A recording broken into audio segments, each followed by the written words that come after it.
আপনাকে কি কি করতে হবে ভগবানের কাছের হতে গেলে।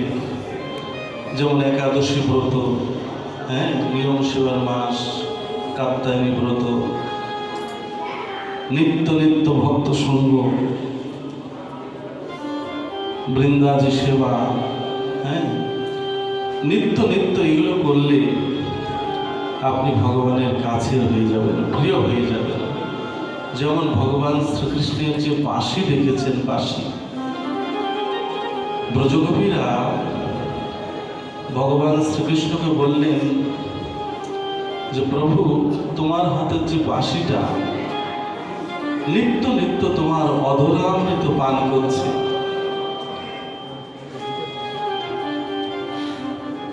তখন ওই বাঁশিকে ব্রজগোপীরা জিজ্ঞেস করলেন যে হে বাঁশি, তুমি কি এমন পুণ্য করেছ যে ভগবানের অধরামৃত নিত্য নিত্য তুমি পান করছ? তখন ওই বাঁশিটা বলছে, দেখো, আমি ছিলাম বাঁশ ঝোড়ের মধ্যে, পরিবারের মধ্যে, কিন্তু কোনো এক মহৎ ব্যক্তি আমাকে কেটে নিয়ে পরিবারের থেকে একটু আলাদা করে দিয়েছিল। কে? মানে এর অর্থটা কি? আমরাও সেই সংসার রূপী বাঁশ ঝোড়ের মধ্যে বসবাস করছি। গুরু কৃপা করে আমাকে মন্ত্রদান করে সংসার থেকে একটু আলাদা করে দিয়েছে। দেখেন, আপনি যখন দীক্ষা মন্ত্র নেন, গুরু মন্ত্র নেন, অন্যান্য দিনের চেয়ে আপনি কিন্তু একটু ভিন্ন। গুরুদেব বলেছে 16 মালা জপ করো, তুলসীকে সেবা করো, একটু গীতা পাঠ করো, একটু গোবিন্দকে প্রসাদ নিবেদন করে তুমি সেবা করো। একটা আলাদা জীবন, আলাদা একটা ভাব। আবার কি করলো যে তারপরেও কি সুখ আছে, আমাকে রৌদ্রে শুকাতে দিল। বাঁশি বলছে আমাকে বাঁশ ঝোপের মধ্যে কেটে নিয়ে রৌদ্রে শুকানোর পরে তারপরেও কি সুখ আছে, লোহার ছিপ গরম করে 7টা ছিদ্র করে দিল। তারপরে কি করলো, গরম জল দিয়ে ভালো করে ধুয়ে পরিষ্কার করে দিল। পরিষ্কার করে দিল কি, আমার মধ্যে যত, গুরু কৃপা করে যত ময়লা আবর্জনা, কাম ক্রোধ মোহ লোভ, নোংরা ছিল, ওটা পরিষ্কার করে দিয়েছে। তারপরে সে না আমি অনাদিরতে গোবিন্দের অধরামৃত পান করতে পারছি। তারপরে আমি প্রভু অধরামৃত পান করছি। তো ব্রজগোপীরা জিজ্ঞেস করলো যে হে প্রভু, তোমার এই বাঁশি তো তুমি নিত্য নিত্য অধরামৃত দিয়ে দান করছো, কিন্তু আমাদের গতি কি? আমরা কি করে প্রভুর অধরামৃত পান করব? তখন ওই বাঁশি বলেছিল, নিত্য নিত্য গোবিন্দকে অন্ন ভোগ, ভাত যাই ভোগ দাও, প্রসাদ নিবেদন করো। ওই নিবেদিত প্রসাদ তুমিও নিত্য নিত্য সেবা করতে থাকো। ওই নিত্য নিত্য সেবা করতে করতে তুমি একদিন গোবিন্দের অত্যন্ত প্রিয় হয়ে যাবে, অত্যন্ত কাছের হয়ে যাবে, প্রিয় হয়ে যাবে।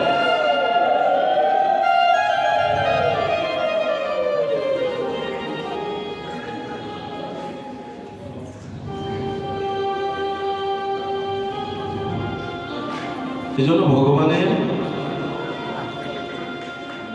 প্রিয় হতে গেলে আমাদের কিছু কর্ম রয়েছে। নিত্য নিত্য আমরা যদি এই কর্মগুলো করি, অবশ্যই আমরা ভগবানের অত্যন্ত প্রিয় হয়ে যেতে পারব, ভগবানের সেবায় লাগতে পারব।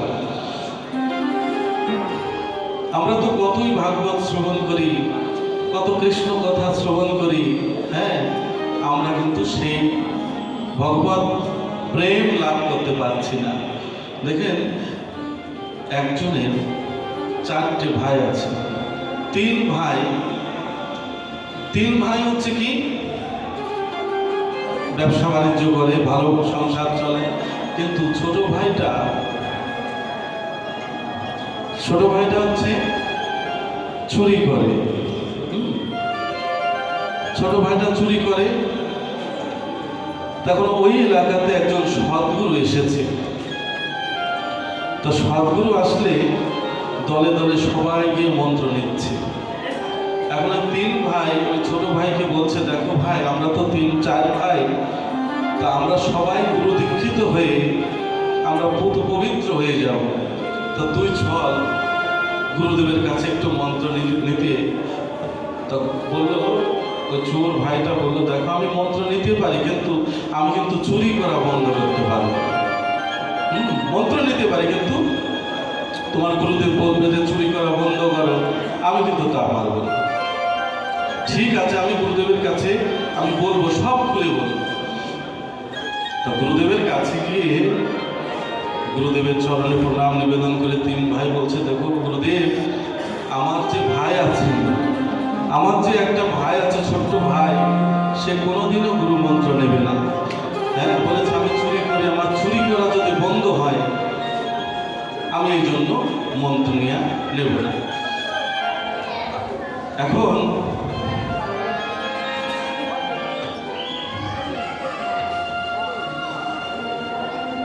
গুরুদেব ধ্যানস্থ হয়ে বললেন, শোনো, আমি যে এই গ্রামে এসেছি আর কারোর জন্য নাই, তোমার ওই ভাইয়ের জন্যই আমি এই গ্রামে আমার আশা। তোমার ভাইকে বলো তুমি সেজন্য অবশ্যই আমার সাথে দেখা করে। এসে দেখতে পেল, গুরুদেবের চরণে প্রণাম নিবেদন করলো, বলে, দেখো গুরুদেবের সামনে বসিয়ে রেখে অন্যান্য শিষ্য ভক্তদেরকে গুরুদেব বলছে, দেখো তুমি আমার এই মন্ত্র নিয়ে যদি চুরি করতে যাও, ওই তালা স্পর্শ করলেই তালা খুলে যাবে। আর যদি একাদশী থেকে যদি কেউ এই মন্ত্র জপ করে, সে যদি 1000 অন্যায় করে, তাকে কেউ দেখবে না।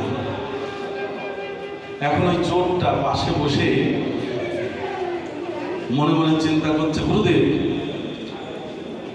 তাড়াতাড়ি করে গুরুদেবের চরণে লোটায় ফেলে বলছে, গুরুদেব আমাকে কিন্তু আগে দিতে হবে, ওদের দিতে দিতে যদি আমার কম পড়ে যায়, আমাকে কিন্তু মন্ত্রটা আগে দিতে হবে।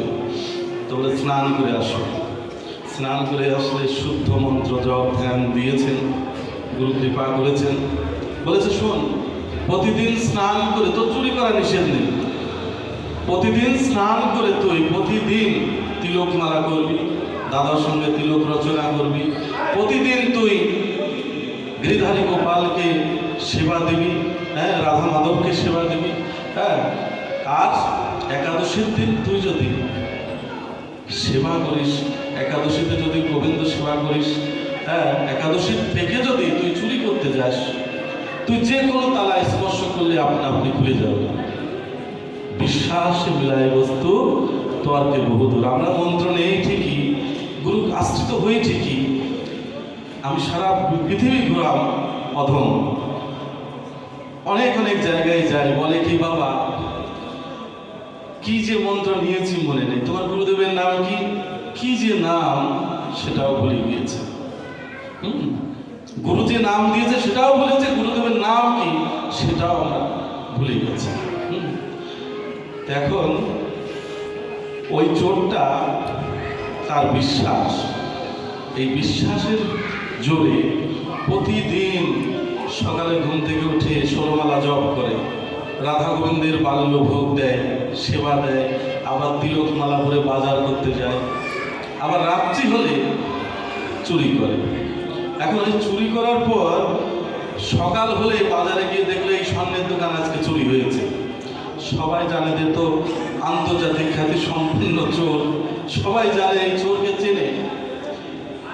তো বলে, তুমি কি চুরি করেছো? বলছে, হ্যাঁ আমি চুরি করেছি। বলে, না, তুই চুরি করতে পারিস না, কারণ তুই তো এখন গুরু কৃপা লাভ করে, তুই তো তিলক মালা পরিধান করে, তোকে তুই 1000 বলে আমরা বিশ্বাস করি না, বাহির থেকে হয়তো কোথাও কেউ চুরি করেছে। তুই বসে বসে ওরকম ভাবে, কি ব্যাপার, আমি চুরি করলাম কিন্তু আমাকে কেউ দোষী করে না, কারণটা কি, দোষ কেন রাখে না? কি গুরু কৃপা হচ্ছে নাকি? দেখেন, গুরু কৃপা হলে জগতে কৃষ্ণ কৃপা হয়। গুরু যদি কৃপা না করে, আপনার মন্ত্র না দিত, আপনার এই শ্মশান তুল্য দেহ ফুলের বাগান করে দিয়েছে কে? পরম গুরুদেব কৃপা করে আপনার এই শ্মশান তুল্য দেহ ফুলের বাগান করে দিয়েছে। গুরু ঋণ কেউ শোধ করতে পারে গো? পারে না, কেউ কোনোদিন শোধ করতে পারে না। এখন একাদশী থেকে ওরকম চুরি করে, কোনো তালা যদি স্পর্শ করে আপনা আপনি খুলে যায়। তো এইভাবে বেশ কিছুদিন চলছে। মনে করেন এই এলাকায় কোনো বাড়িতে চুরি করা তার মানে সব বাড়িতে সে চুরি করেছে, কোনো বাড়ি বাদ নেই। মনে করলো যে আজকে চুরি করতে যাব, হচ্ছে একটু দূরে, দেখা যাচ্ছে 10 কিলোমিটার দূরে একটা গ্রাম, ওখানে চুরি করতে যাব। দুপুরবেলা খেয়ে, তখনকার দিনে হাঁটা পথ, ঘোড়ার গাড়ি গরুর গাড়ি তখনকার দিনে ছিল। তো এই হাঁটতে হাঁটতে হাঁটতে হাঁটতে ও চোর বলে কোনো গাড়িতে উঠায় না, কারণ টাকা পয়সা তো দেয় না, ওকে কোনো গাড়িতে উঠায় না। হেঁটে হেঁটে হেঁটে হেঁটে যেতে যেতে যে বাড়িতে চুরি করবে সেই বাড়িতে পৌঁছাতে রাত্রি 3টে বেজে গেছে। এত দূরের রাস্তা। দেখুন, আগেকার দিনে মানুষের মাটির ঘর ছিল, আপনারা নিশ্চয়ই জানেন। মাটির ঘর ছিল, মাটির দেওয়াল, মাটির ঘর। হ্যাঁ, তো এই শাবল দিয়ে সুন্দর করে শীত কাটতে কাটতে এমন জায়গায় গিয়ে উঠেছে ঘরের মধ্যে, উঠেই দেখতে পেল ঠাকুরের সিংহাসন। আমার রাধা মাধব গোপালকে শয়ন করে রেখেছে। গৃহস্থ ভক্ত তো, মঙ্গল আরতি করবে বলে পঞ্চপ্রদীপ সাজানো আছে, আবার ধূপ দ্বীপ সব রেডি করা আছে, যে ভোর রাত্রিতে ঠাকুরের মঙ্গল আরতি করে। ওখানে গিয়ে উঠে গৃহস্থ ভক্ত তো, ধুতি আছে, তার জপের মালা আছে। তো চোরটা ভাবলো, হাই রে, আজকে তো গুরুকর্ম করি নাই। গুরুদেব বলেছিল যে সকাল সন্ধ্যা তুই চুরি করিস, অসুবিধে নেই, কিন্তু সকাল সন্ধ্যা এই গুরু মন্ত্র না করে তুই কখনো চুরি করবি না। এখন যেহেতু দুপুরবেলা বেরিয়েছে ঘর থেকে, যেতে যেতে রাত্রি 3টে, শীত কাটতে কাটতে প্রায় 3:30 4টে বেজে গেছে। দেখলো যে ধুতি আছে, জপের মালা আছে, ওই ধুতি প্যান্ট শার্ট খুলে রেখে ধুতি জপের মালা তাদের সঙ্গে তিলক রচনা করে, যেহেতু গৃহস্থ ভক্ত তাদের বাড়িতে সব আছে ঠাকুর সেবা, ওইটা পরিধান করে সুন্দর করে আসনে বসে রাধা গোবিন্দ গোপাল বিগ্রহ যে শয়ন করা ছিল ওটা উঠিয়ে ওনাদেরকে ধূপ দ্বীপ জ্বালিয়ে, হ্যাঁ, সুন্দর করে দেখলো কৌটার মধ্যে কিছু মিষ্টি আছে, হ্যাঁ, জলও আনা আছে, সব দিয়ে ঠাকুরের সেবা দিয়ে কি করছে, আরতি করছে। হ্যাঁ, গোবিন্দকে আরতি করছে। গুরুদেব বলেছে সকাল সন্ধ্যা গুরু মন্ত্র না করে কখনো তুই চুরি করবি না।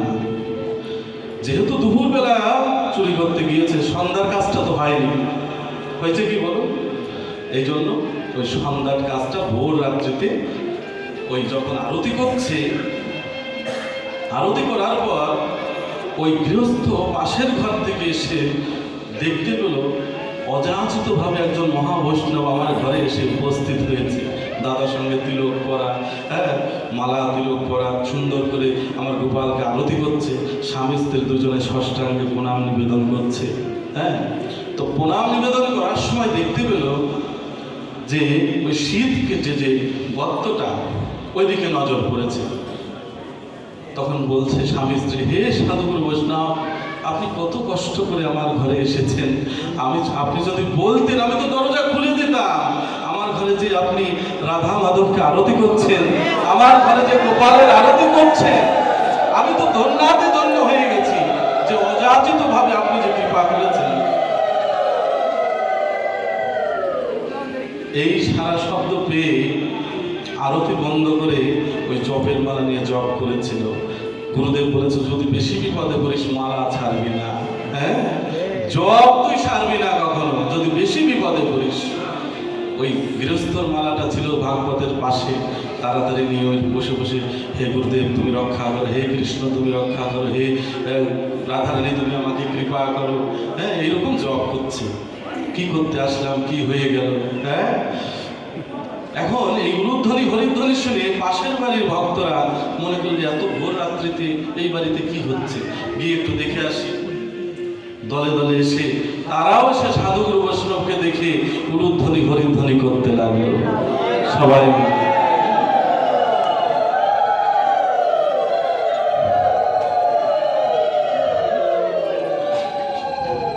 যখন উলুধ্বনি হরিধ্বনি করতে লাগলো, আশেপাশে যত পাড়া প্রতিবেশী ছিল সবাই ভাবলো এত রাত্রিতে ওদের বাড়িতে কি হচ্ছে, চলো তো আমরা দেখে আসি। সবাই যখন এসে দেখলো একজন সাধুগুরু বৈষ্ণব বসে বসে কৃষ্ণ নাম করছে, হ্যাঁ, সবাই বড় জোরে প্রার্থনা করলো, হে সাধুগুরু বৈষ্ণব, শুধু এই বাড়িতে কৃপা করলে হবে না, চরণ ধুলি দিলে হবে না, আমাদের প্রত্যেক বাড়িতে আপনার চরণ ধুলি দিতে হবে। হ্যাঁ, ভক্ত উপাখ্যান কেন আলোচনা করা হয়? আমাদের মধ্যে চৈতন্য জাগানোর জন্য, যে ভক্ত চুরি করেও যদি গোবিন্দ লাভ করতে পারে, হ্যাঁ, সে যেভাবে গোবিন্দ কৃপা লাভ করলো, আমি যদি সেরকম করে কাজ করে ভক্তি করে সেবা করে আমি যদি গোবিন্দ লাভ করতে পারি, এরকম ভক্ত সঙ্গের মহিমা আমরা সাধন করি, সবাই আলোচনা করি। তো দেখুন, ওই চোরটা মনে মনে চিন্তা করলো, যা ঘরের থেকে বের হয়ে ওই দল বলের মধ্য থেকে যে কোনোভাবে একদিকে আমি পালিয়ে যাব। এখন প্রত্যেক বাড়ি যাচ্ছে, যত সদস্য আছে ভক্তবৃন্দ সবাই জেগে উঠে ওই দলে যোগ দিচ্ছে, হরিনামের দলে যোগ দিচ্ছে। আর ওই চোরটা বারে বারে একটু সাইড করে লোকের আড়াল হতে চাইছে, কিন্তু সব ভক্তরা হাতে হাত ধরাধরি করে গোল হয়ে কীর্তন করছে, হরিনাম করছে, বলছে, দেখো সাধু বাবা কৃপা করে মাঝখানে আসুন, আপনি সাইডে হচ্ছেন কেন? হ্যাঁ, এইরকম প্রত্যেক পাড়ায় পাড়ায় কীর্তনাম করতে, কৃষ্ণ নাম করতে করতে দেখেন ভোর হয়ে গেল। সবাই মনে করলো যে আমাদের গ্রামে তো কোনোদিন সাধুগুরু বৈষ্ণবের আগমন ঘটেনি। দেখুন, সাধুগুরু বৈষ্ণব যদি আপনার গৃহে কোনোদিন না আসে, আপনার গৃহ সেটা গৃহ হয় না, হ্যাঁ, পবিত্র হয় না। কারণ দেখেন, আপনি যতই কৃষ্ণ ভক্ত হন না কেন, রবিদাসের নাম শুনেছেন?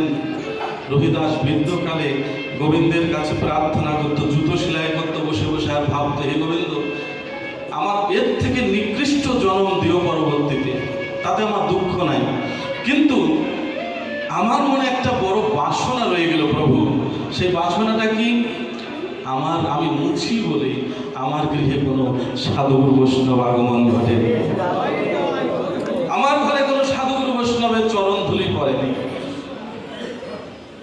শাস্ত্র বলে, মুচি হয়েও শুচি হয় যদি কৃষ্ণ ভজে, আর শুচি হয়েও মুচি হয় যদি কৃষ্ণ তেজে।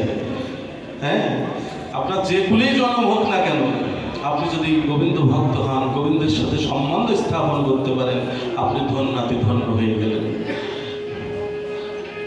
তো রবিদাসের মনোবাসনা কিন্তু ভগবান অন্তর্যামী তিনি পূরণ করেছিলেন অর্জুনকে পাঠিয়ে।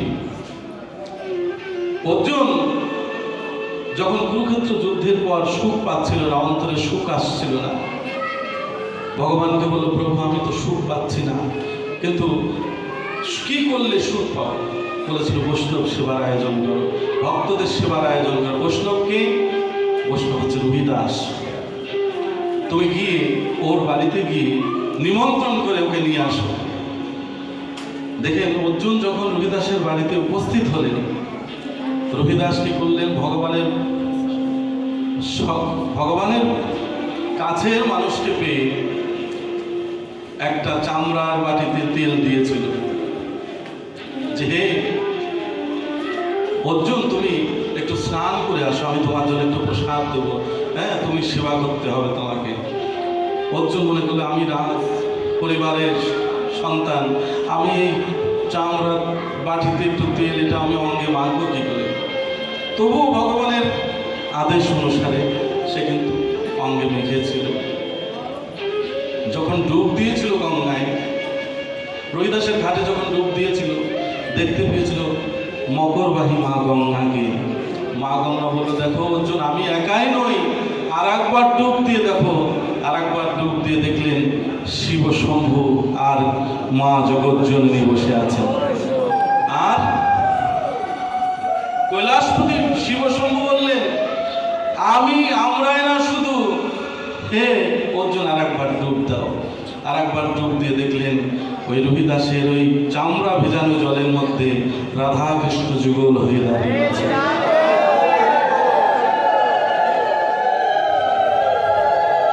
যাই হোক,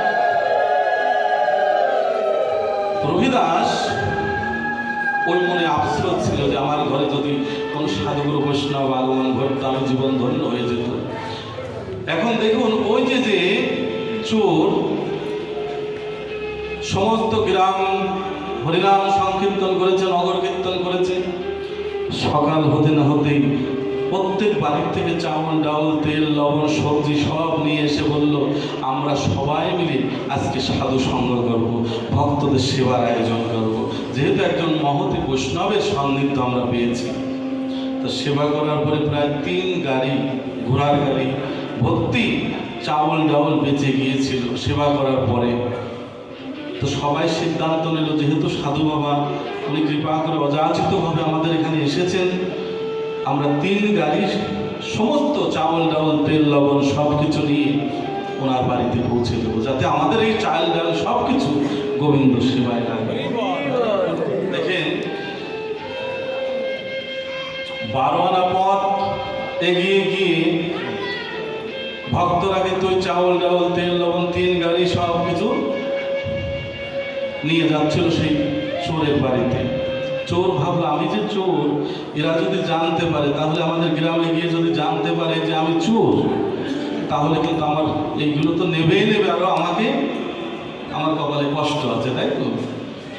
তো সবাইকে বললো, দেখুন আমি যেতে পারবো, এই চাউল ডাউল যা আছে আমাকে দিয়ে দিন, আমি একাই যেতে পারবো। ঠিক আছে। এত কিছু নিয়ে যখন তার বাড়িতে পৌঁছে গেল, ওই যে 3 ভাই, তখনকার দিনে অভাব ছিল, তখনকার দিনে অভাবই ছিল মানুষ। 3 ভাই মনে ওই সব সম্পদগুলো দেখে, চাউল ডাউল তেল লবণ সবজি, টাকা পয়সা দেখে লোভ হয়ে গেল, যে কোথার থেকে ডাকাতি করে নিয়ে এসেছে, কোথার থেকে চুরি করে এনেছে, ওকে ভাগ দেওয়া যাবে না। 3 গাড়ি যেহেতু, আমরা তো 4 ভাই, ওর কোনো কিছু দেওয়া যাবে না, কারণ ও আবার কয়েকদিন পরে চুরি করতে গেলে এর থেকে আরো বেশি কিছু আনতে পারবে। সবাই মিলে যুক্তি পরামর্শ করে 3 ভাই মিলে ওকে অন্ধ করে দিল। নদীর ঘাটে নিয়ে গিয়ে চোখ অন্ধ করে দিয়েছিল মেরে। আর নদীতে যে নৌকাটা ছিল, অনেক পার ঘাটে নৌকা থাকে না বাঁধা, ওর মধ্যে ওই ছোট ভাইকে রেখে নৌকাটা ছেড়ে দিয়েছিল।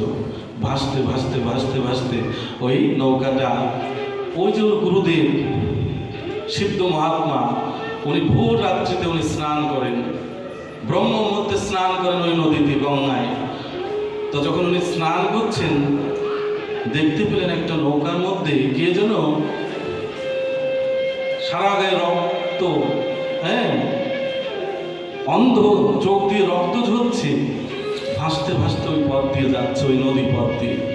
তখন গুরুদেব তার আধ্যাত্মিক শক্তি দ্বারায় সেই নৌকাটাকে কাছে নিয়ে এসে দেখলেন যে আমারই সেই শিষ্য, আমারই সেই ভক্ত, যাকে আমি কৃপা করলাম, তার আজ এই অবস্থা হয়েছে। গুরুদেব সুন্দর করে তাকে যত্ন করে তার আশ্রমে নিয়ে গেল। আশ্রমে নিয়ে গিয়ে গুরুদেব সব কিছু বিস্তারিত ওর কাছ থেকে শুনলো, যে কারণটা কি, তোকে এই অবস্থা কারণটা কি। তো গুরুদেবকে ওই শিষ্য বলল, হে গুরুদেব, আমি যাদের আপন ভাবতাম, ভাই আমার, বৌদি আমার, স্ত্রী আমার, পুত্র আমার, কন্যা আমার, আসলে বলুন তো গুরুদেব, এই সংসারে আপন কি, প্রকৃত আপন কে এই সংসারে? তখন গুরুদেব জড়িয়ে ধরে বলেছিল, এই দিনের অপেক্ষায় আমি করছিলাম। তুই যে তোর সংসার মায়ায় আবদ্ধ হয়ে রয়েছিস, আমার পুত্র, আমার কন্যা, আমার স্ত্রী, আমার সন্তান, এই জন্য এই দিনের প্রতীক্ষায় করছিলাম। তাই এই জগতে আপন হলো আমার অনাদিরাদি গোবিন্দ শ্যাম সুন্দর। হে গুরুদেব, সেই আপন জনাকে পাবো কি করে? সেই আপন জনাকে আমি কি করলে সে আপন জনার সন্ধান পাবো?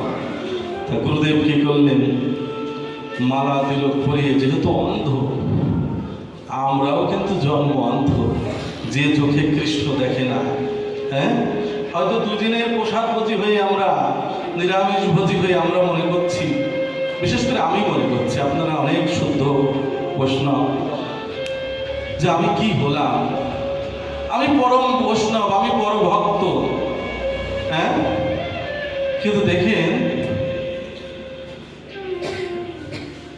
এই অহংকার নিয়ে ভজন করছি, এই জন্য কৃপা হচ্ছে না।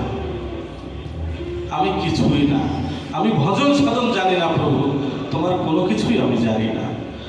এই আমার মতো হতভাগা, আমার মতো পাপী এই জগতে নেই, এটি ভজন। দেখেন সংসারী মানুষ সারাদিন কর্মব্যস্ততার মধ্যে থেকে গোবিন্দকে ভজন সাধন করতে পারে না। দিনান্তে কাজকর্ম থেকে ফিরে এসে ঠাকুর ঘরে গিয়ে যখন রাত্রিতে বসে, দুফোঁটা নয়নের জল ফেলে দিয়ে বলে, হে গোবিন্দ, কতজন তোমাকে কত ভালোবাসে, কত কিছু দিয়ে তোমাকে ভালোবাসে, আমি তো তোমার নাম জপ করতে পারি না, আমি তো তোমাকে ভালোবাসতে পারি না প্রভু, আমি তো কি দিয়ে তোমাকে ভজন করবো। এই যে অনুশোচনা, গোবিন্দের প্রতি ব্যথা, বিরহ, এটি হচ্ছে ভজন। হ্যাঁ, দেখেন যে চোখে কৃষ্ণ দেখে না সে চোখ অন্ধ। হ্যাঁ, তো ভক্তকে গুরুদেব নিজ হাতে দাদার সঙ্গে তিলক পরিয়ে, মালা পরিয়ে একটা জপের মালা দিয়েছে, বলেছে এই মন্ত্র আমি তোকে ওই নৌকাতেই ভাসিয়ে দেব, তুই গিয়ে পৌঁছে যাবি শ্রীধাম বৃন্দাবনে, যেখানে পৌঁছালে জীবের সকল দুঃখ নাশ হয়, জীবের আসা যাওয়া বন্ধ হয় ভবে, যাকে পেলে জগতে আর কারো দুঃখ থাকে না, সেই হচ্ছে আমাদের গোবিন্দ শ্যাম সুন্দর। আমি আশীর্বাদ করছি, তুই গিয়ে শত কষ্টের মধ্যে থাকলেও এই নাম তুই ছাড়বি না, আমার আশীর্বাদ রইল। আমি আশীর্বাদ করছি তোকে, আমার অনাদিরাদি গোবিন্দ রাধারানী কৃপা করবেই করবে। কেমন দেখেন গুরু বাক্য, গুরু আশীর্বাদ। যেমন শবরীর নাম শুনেছেন, শবরীর গুরুদেব সিদ্ধ মহাত্মা, তিনি যেদিন দেহ রাখবেন, শবরী চরণ যুগল জড়িয়ে ধরে বলছে, গুরুদেব আপনি তো চলে যাবেন, কিন্তু আমার কি গতি হবে, আমি কি কোনোদিন প্রভুর দেখা পাবো না? তখন গুরুদেব আশীর্বাদ করে বলেছিল, তুই এই ঘরে বসেই প্রভু রামচন্দ্রের সান্নিধ্য লাভ করবি। আশীর্বাদ করে দিলাম। কবে তিনি আসবেন, কোন সময়, কোন ক্ষণে তিনি আসবেন, এটা তো বলেন। তাই প্রতিদিন শবরী বন থেকে পুষ্প চয়ন করে এনে ওই রাস্তা সাজিয়ে রাখত, প্রতিদিন সাজিয়ে রাখতো। মানে কি জানেন, আমরা যে প্রতিদিন দাদার সঙ্গে তিলক করছি, আমরা যে সাজছি, তারে কি নামে ডাকিলে আসে, কোন রূপ গুণ পাইলে রাধার সম ভালোবাসে, এটা কিন্তু শাস্ত্রগ্রন্থে আছে। তো দেখেন শবরী প্রতিদিন ওরকম বন থেকে ফুল চয়ন করে পথ সাজিয়ে রাখতেন, প্রভু যে আজকে আসবেন। আবার প্রতিদিন ফল নিজের সেবা করত, যে এটা যদি তিতো ফল হয় আমার প্রভুর মুখে ভালো লাগবে না, বিষ ফল হতে পারে। তাই প্রতিদিন কিন্তু ওই সুন্দর করে একটু একটু করে সেবা করে রেখে দিত। যখন বৃদ্ধকাল, শবরীর বার্ধক্য জীবন, চোখে কম দেখে, চলতে পারে না, কানে কম শোনে, সেই সময় আমার প্রভু রামচন্দ্র এসে শবরীকে ডেকে ডেকে বলছে, ও শবরী মা, আমি তো এসেছি। কে তুমি এসেছ? আমি রামচন্দ্র এসেছি। তখন কিন্তু শ্রী রামচন্দ্রের চরণে স্পর্শ করে বলেছিল, প্রভু তুমি আসলে, কিন্তু সময় থাকতে তো আসলে না। আমার যখন শক্তি সামর্থ্য ছিল আমি তোমার সেবা করতে পারতাম, সেদিন তো তুমি আসলে না প্রভু, এখন আমি কি দিয়ে তোমাকে সেবা করব? এটাকে ভক্তি বলে। কি করলো? পচা ফল, হ্যাঁ, নষ্ট ফল, সেটাও কিন্তু প্রভু রামচন্দ্রের মুখে তুলে দিয়েছিল। প্রভু রামচন্দ্র অমৃত ফল মনে করে সেবা করেছে। অমৃত প্রেম ভক্তিরূপ যে যাই কিছু দিক না কেন, সেটা অমৃত হয়ে যায়। দেখুন, গুরুর আশীর্বাদ এমন জিনিস, গুরুদেব আশীর্বাদ করলেন, যা তুই বৃন্দাবনে চলে যা। বৃন্দাবনে গিয়ে অহর্নিশি প্রভুকে স্মরণ করবি, দেখবি প্রভু অবশ্যই তোর কৃপা করবে। তাই শাস্ত্রে বলছে কি,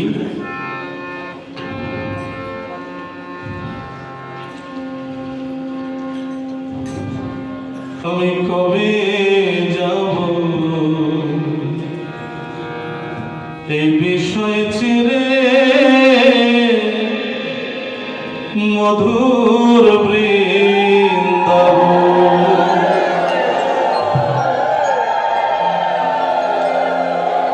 কৃষ্ণ নামে কাঁদবে কবে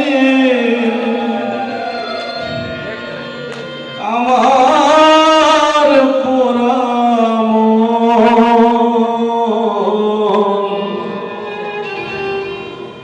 আমি কবে যাব বিষয় ছেড়ে মধুর বৃন্দাবন।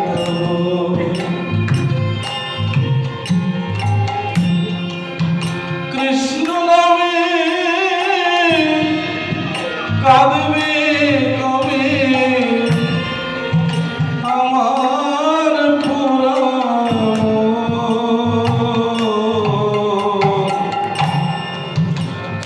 কবে যাব বিষয় ছেড়ে মধুর বৃন্দাবন।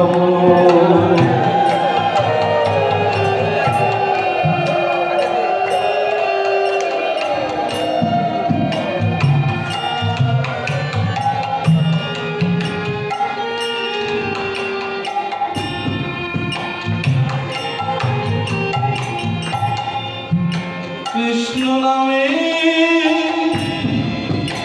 নামাবলী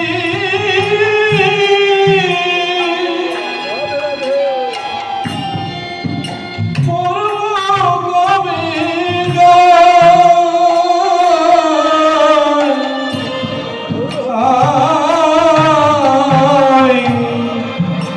কৃষ্ণ নামে নামাবলী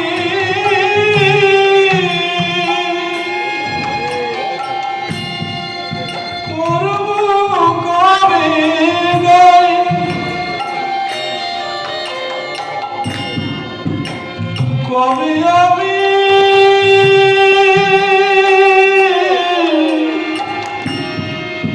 প্রাণ জুড়াব গিয়ে মথুরা।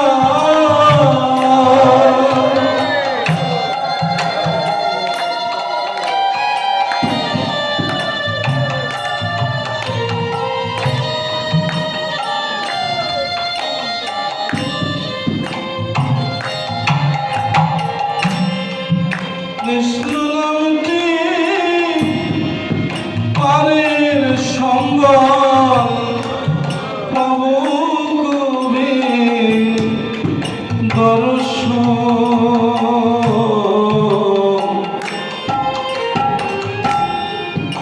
কবে যাব বিষয় ছেড়ে মধুর বৃন্দাবন।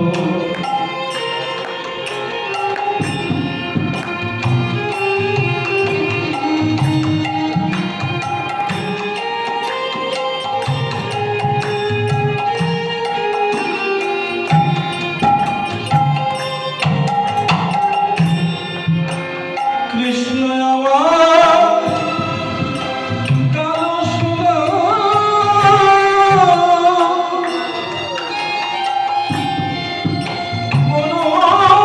মনোমালিশা।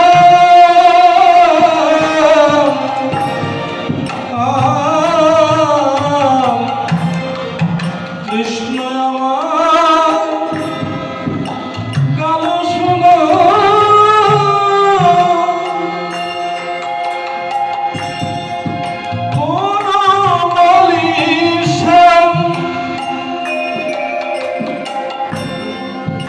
ভুল করে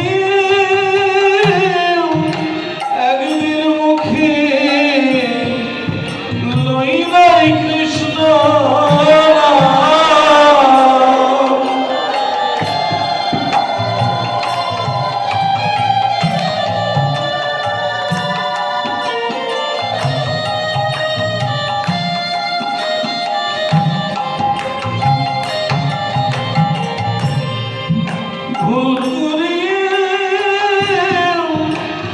একদিন মুখে লই নাই কৃষ্ণ নাম। কৃষ্ণ নামটি পারের সম্বল পাব কবে দর্শন।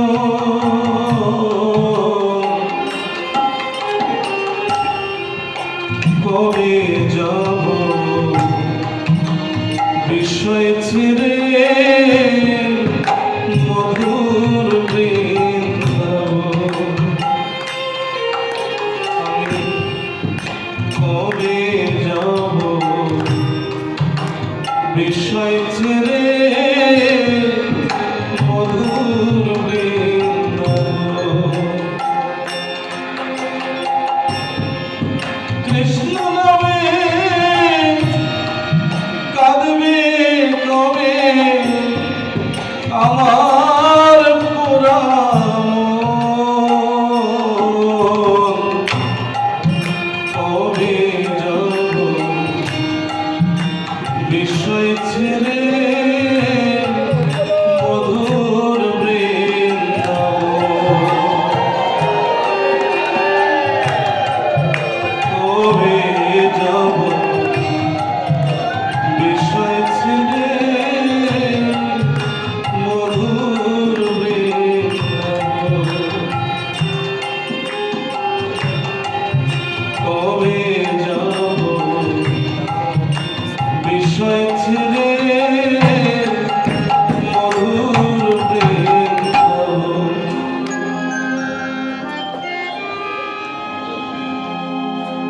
ওই ভক্ত গুরুর আশীর্বাদ নিয়ে গিয়েছিল বৃন্দাবনে। দেখবেন বৃন্দাবনে গেলে, আপনারা যদি বৃন্দাবন গিয়ে থাকেন, ব্রজধামে যদি একবার গিয়ে থাকেন, কেউ কিন্তু অভুক্ত থাকেন না রাধারানীর আশীর্বাদে।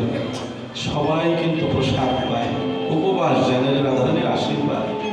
এই যে যারা আমার সামনে যারা পরম ভক্ত বৈষ্ণবগণ আছেন, ললাটে পড়েছেন রজ, মানে রাধারানীর চরণের দাস স্বীকার করা। হে প্রভু, হে রাধারানী, তোমার দাস যেন হতে পারে। দেখবেন ওই ব্রজধামের প্রত্যেকটা ধূলিকণায় কৃষ্ণ বলে। হ্যাঁ, প্রত্যেক ধূলিকণায় কিন্তু কৃষ্ণ নাম হচ্ছে।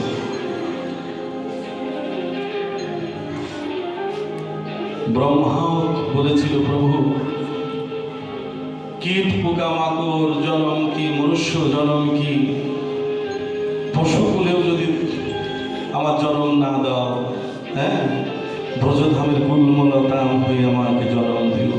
যেন বৃন্দাবনের ব্রজধামে যে গুল্মলতা হয়ে আমি যে জন্ম নেব, যত ভক্তবৃন্দ রাধে রাধে বলতে বলতে ব্রজধামের পথে পথে যেতে যাবে, সেই ব্রজধামের সমস্ত ভক্তদের চরণ ধরে আমি অঙ্গে মাখব।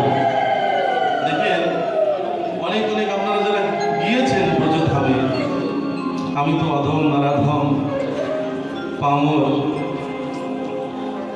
দেখেন, গাভীগুলো সারাদিন রাস্তার পাশ দিয়ে পড়ে থাকে। আমি এক বাবাকে জিজ্ঞেস করেছিলাম, এক বাবাজিকে, আচ্ছা বাবা, এই যে ব্রজধামে এদের গলায় দড়ি নেই এবং এদের কি কোনো মালিক নেই, এরা রাস্তার পাশ দিয়ে সারাদিন বসে থাকে। তখন ওই বাবা বলেছিলেন যে সারাদিন বসে থাকে কেন জানো? এই ব্রজধামে সারাদিন ওরা বসে থাকে কেন? যত ভক্তবৃন্দ কৃষ্ণ নাম করতে করতে ব্রজের পথে সবাই যেতে থাকে, সমস্ত ভক্তদের চরণধূলি, সমস্ত ভক্তদের চরণধূলি যেন উড়িয়ে গিয়ে ওদের অঙ্গে যদি পড়ে। শাস্ত্রে বলে কি, আমার হতে আমার নাম বড়, নাম হতে আমার ভক্ত বড়, ভক্ত হতে ভক্তের চরণধূলি হচ্ছে আরো বড়। এই জন্য ওই গাভীগুলোতে ওই বাবা বলেছিল সারাদিন প্রতীক্ষা করে এই ব্রজের পথ দিয়ে কত সাধুগুরু বৈষ্ণব, কত সাধুগুরু বৈষ্ণব এই পথ দিয়ে যাবেন, ওনাদের চরণ ধুলি যেন আমাদের অঙ্গে লাগে। আমি তারপরেও জিজ্ঞেস করেছিলাম এরা যে রাত্রিতেও এরকম শুয়ে থাকে কেন, রাত্রিতেও ওদের কি মালিক নেই, ঘর নেই, রাত্রিতেও এরকম পড়ে থাকে কেন? তো ওই বাবাজি বলেছিলেন সারাদিন ভর ভক্তদের চরণ ধুলি অঙ্গে মাখে, রাত্রিতে প্রতীক্ষা করে চেয়ে থাকে এই পথ দিয়ে কবে আমার নদীরা দেখো, কবে তিনি আসবেন, কবে তিনি আসবেন। দেখেন ভগবান শ্রীকৃষ্ণ উদ্ধবকে যখন পাঠিয়েছিলেন ব্রজধামে, উদ্ধব মনে মনে চিন্তা করতেন আমার মতো পরম ভক্ত এই জগতে কেউ নেই। উদ্ধব ভগবানের প্রসাদী পোশাক গ্রহণ করত, পরিধান করত। উদ্ধব রাজ বেশ পরিধান করত। ভগবান শ্রীকৃষ্ণ বললেন যে আমার ব্রজধামে গিয়ে দেখে আসো, আমার ব্রজগোপীগণ, ব্রজাঙ্গনাগণ তারা কেমন আছে, তাদের ভক্তি কি। ভগবান শ্রীকৃষ্ণ মনে করলেন হে উদ্ধব, তুমি মনে মনে চিন্তা করছো তোমার মতো পরম ভক্ত এই জগতে আর কেউ নেই, তুমি ব্রজধামের ব্রজবাসীদের ভক্তি তোমাকে দেখতে হবে। তাই উদ্ধবকে যখন ব্রজধামে পাঠালেন, এসে দেখলেন অনেক অনেক গোমাতাগণ, তাদের মুখের সামনে অনেক ঘাস আছে, শুকিয়ে গেছে। ওই গাভীগুলো কেউ আর ওই ঘাস খায় না, তাদের নরণ শুধু হা কৃষ্ণ কৃষ্ণ হারানোর বেদনা। শোক শাড়ির মতো সেই ছোট্ট পাখি তারাও প্রতিজ্ঞাবদ্ধ হয়েছিল যে যতদিন না আমার অনাদিরাদি গোবিন্দ না আসবে আমরা চোখ খুলব না। কি অনুরাগের কথা, কি ভালোবাসার কথা। আবার দেখেন যশোবতী মা, তিনিও কিন্তু নবনীর বাটি হাতে নিয়ে এ ঘর ও ঘর ঘুরছে যে আমার গোপাল তো লুকোচুরি খেলে, আজও বুঝি আমার গোপাল এই ঘরে আছে। এই যে মাধুর্যময় ব্রজধাম,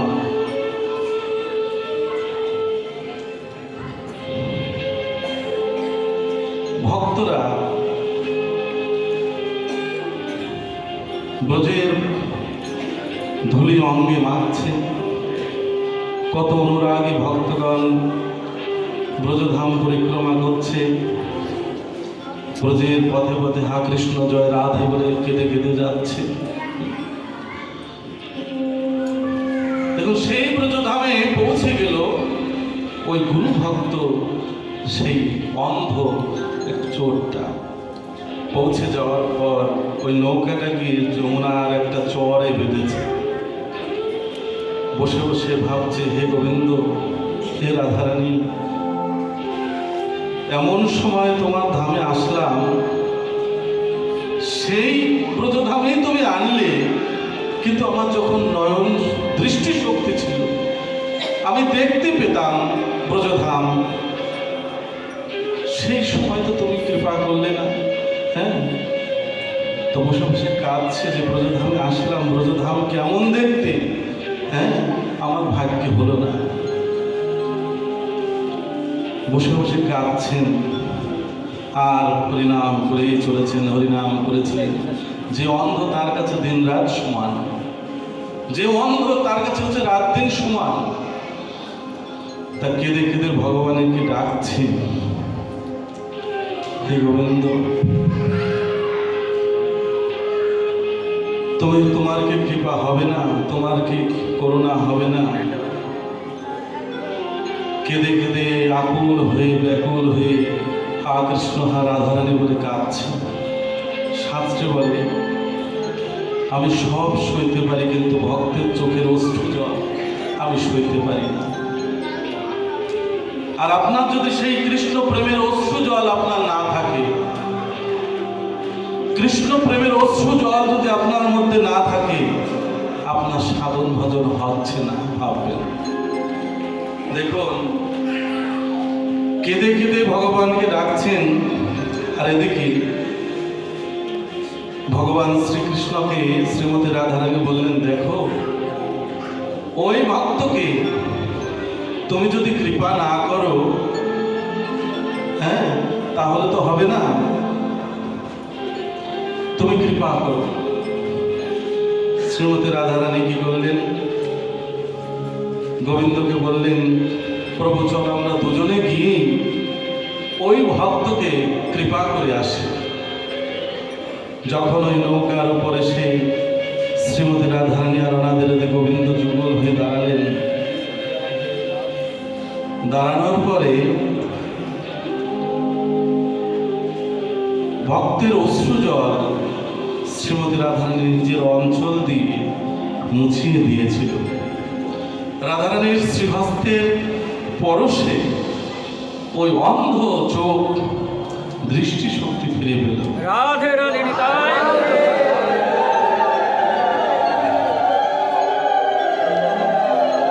যখন দৃষ্টিশক্তি ফিরে পেল, তখন তাকিয়ে দেখলেন যুগল হয়ে আমার অনাদৃত গোবিন্দ শ্যাম সুন্দর যুগল হয়ে দাঁড়িয়ে আছেন। যুগল চরণে প্রণাম নিবেদন করে, ষষ্ঠাঙ্গে প্রণাম নিবেদন করে কাঁদছে যে, হে প্রভু, তোমার চরণে ধূলিকণা করে রেখো। ভগবান শ্রীকৃষ্ণ ভক্তকে বলবে, কি চাও তুমি, তুমি কি চাও? প্রকৃত যারা ভক্ত তারা গোবিন্দের কাছে এই পার্থিব জগতের কোনো কিছু আশা করেন না। দেখেন আপনাদের যারা শুদ্ধ ভক্ত আপনারা এসেছেন কৃপা করে, দেখেন আপনাদের কি ত্যাগ, ললাটে তিলক করেছেন, কণ্ঠে তুলসী মালা পরিধান করে এসেছেন, ভালোবাসার মানুষের কথা শ্রবণ করতে এসেছেন।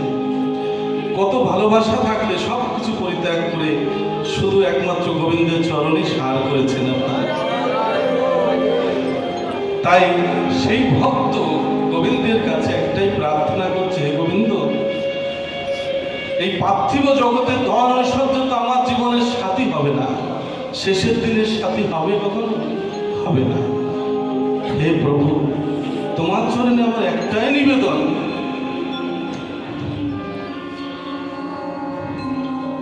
তুমি সেই দিন আমার বন্ধ হয়ো,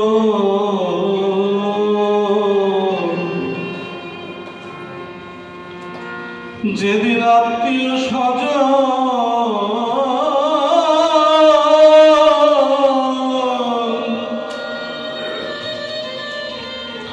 শেষের বিদায় দিবি,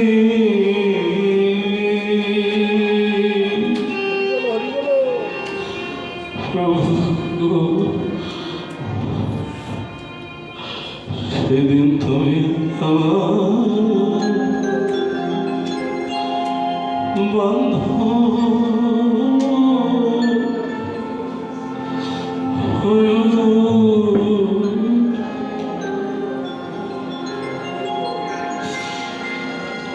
যেদিন আত্মীয় স্বজন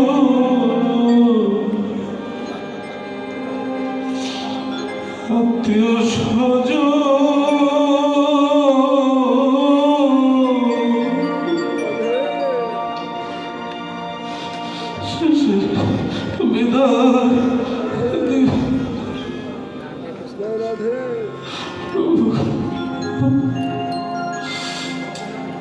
সেদিন তুমি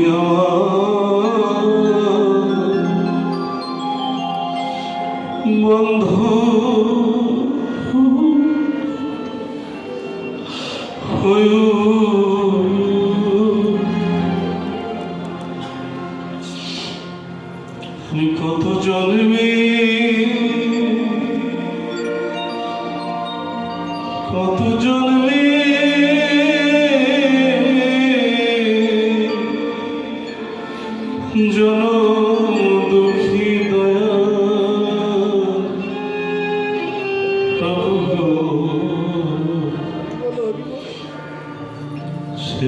তুমি আমার বন্ধু হয়ো।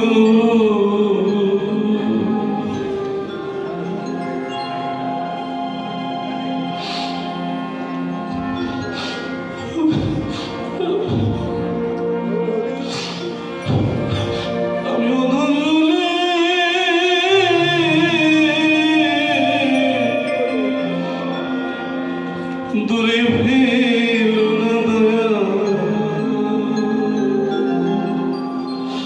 প্রভু, সেদিন তো আমার বন্ধু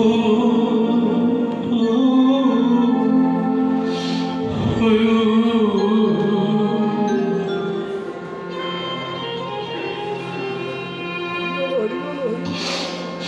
যেদিন আত্মীয় স্বজন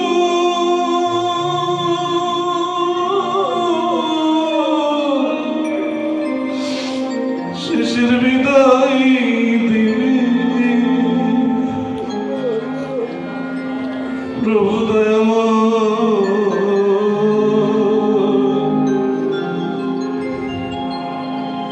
সেদিন তুমি আমার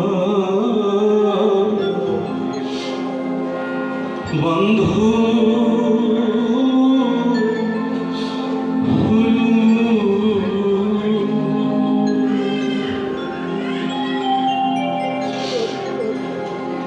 আমি কত জন্মে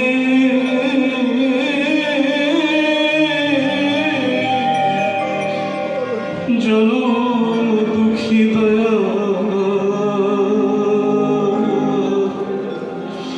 প্রভু হে, সেদিন তুমি আমার বন্ধু হয়ো।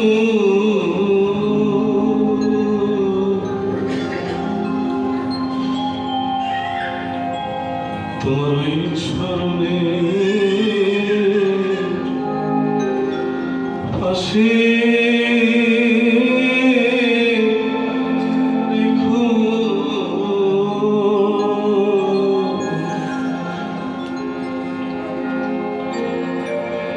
শুধুই জন্মে নয়,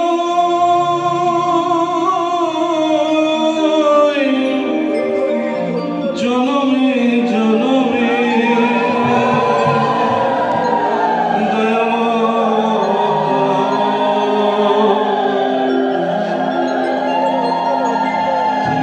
চরণে পাশে রেখো।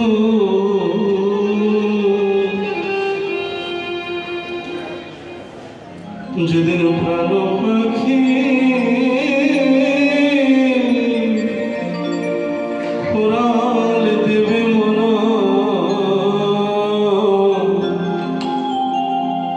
প্রভু গো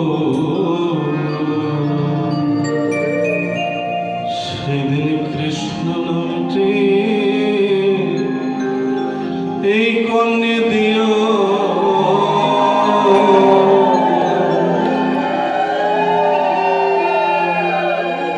তোমার চরণ ছাড়া করুণা হে,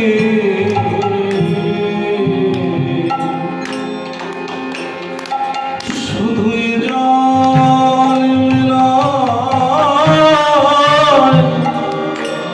জনমে জনমে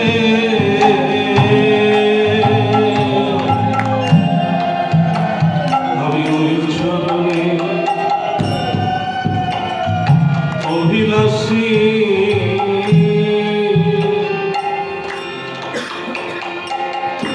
শুধুই জন্মে নয়,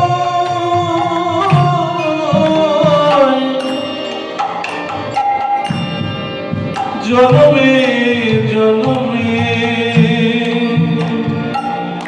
প্রভু গো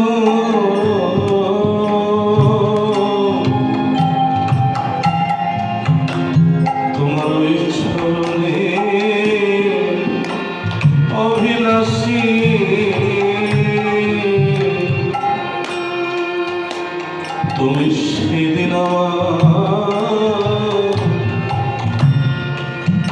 বান্ধব হয়ে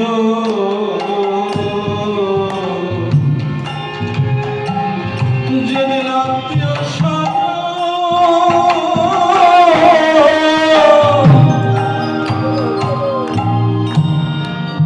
শেষের বিদায় দেবী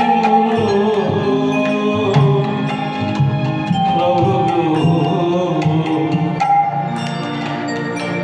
তুমি সেদিন আমার বান্ধব হয়ে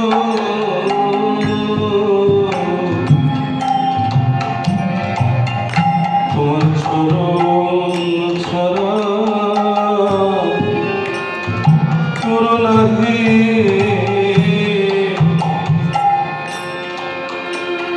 শুধুই জন্মে না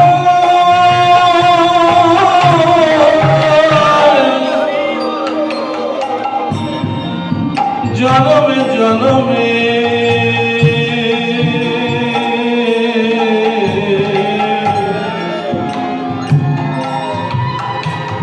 তোমার ওই চরণে অভিলাষী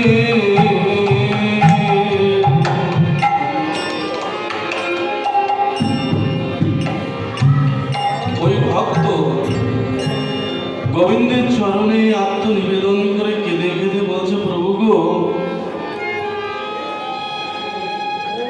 কেঁদে কেঁদে গোবিন্দের চরণে আত্মনিবেদন করছে। ভগবান শ্রীকৃষ্ণ রাধারানী ভক্তকে আশীর্বাদ করছে, হে ভক্ত, তোকে আশীর্বাদ করছি, তোর নিদানের সময়, মৃত্যুর সময় আমি কথা দিচ্ছি, তোর শেষের সময় যখন স্ত্রী পুত্র পরিজন আত্মীয় স্বজন তোর সাথী হবে না, সবার তোকে ফাঁকি দেবে, কিন্তু তোকে আশীর্বাদ করছি, আমি সেই মুহূর্তে, সেই নিদানের সময় তোর ভবনদী পার করে দিয়ে আমার ধামে নিয়ে যাব। তোর ভক্ত, তোর মতো ভক্তকে আমার ধামে নিয়ে যাব, দুঃখ করিস না। তাই হে শুধু ভক্ত বৈষ্ণবগণ, ভক্তের মহিমা আলোচনা করলাম কেন? আপনাদের মনেও যাতে আশা জাগে যে আমি যদি ওরকম হতে পারতাম, আমি যদি ভক্ত স্বরূপ করতে পারতাম, আমি যদি এই ভক্তের মতো হতে পারতাম, আমিও রাধা গোবিন্দের যুগ দর্শন করতে পারতাম। তাই শুধু ভক্ত এই কলিযুগে মহাপ্রভু গৌর সুন্দর নাম বিলিয়েছেন। প্রেমের ঠাকুর তিনি, আমার গৌর সুন্দর প্রেমময় তিনি, সেই প্রেমময় পুরুষ তিনি। এই কলিযুগের ভজন হচ্ছে প্রেম। এই প্রেম যদি আপনি লাভ করতে পারেন, আপনার জন্ম সার্থক হয়ে যাবে। ভালো থাকবেন, সুস্থ থাকবেন, আপনারা আপনাদের জীবনের সবাই প্রেমময় হয়ে যান। এবং আমার সাথে সাথে সবাই একটু কৃষ্ণ নাম করবেন, সবাই একটু আনন্দ কীর্তন আমরা